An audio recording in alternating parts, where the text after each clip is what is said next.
6h35 aux États-Unis, après l'annulation de l'arrêt garantissant le droit à l'IVG dans tout le pays, l'État du Missouri vient d'interdire l'avortement. Et ni une ni deux, cet État de l'Ouest américain est le premier à avoir pris cette décision.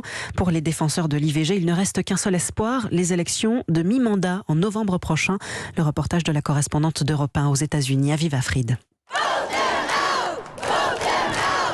Voter pour les mettre dehors, c'est le cri de ralliement de centaines de personnes rassemblées dans la petite ville de Columbia, dans le Missouri.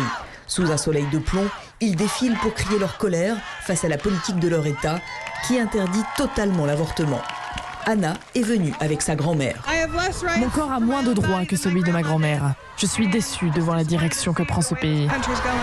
L'émotion est toujours là, mais les pro-choix réclament de l'action. Sur une scène improvisée devant le palais de justice de la ville, des orateurs se succèdent pour encourager les gens à voter. En novembre, si vous ne votez pas pour des candidats pro-choix, on verra des femmes enceintes traitées comme des criminels parce qu'elles essayent de gérer leur vie. Et pour les candidats déjà en campagne, l'avortement est un thème essentiel. C'est le cas pour Trish Gumby, l'une des quelques députées démocrates à l'Assemblée locale du Missouri, qui a très peur pour l'avenir. Je pense que nous sommes en train de devenir un État religieux fasciste. Tout le monde doit se réveiller, être présent, surtout aux urnes.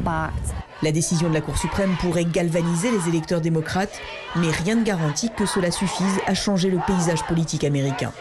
Dans le Missouri, Aviva Fried, Europe 1.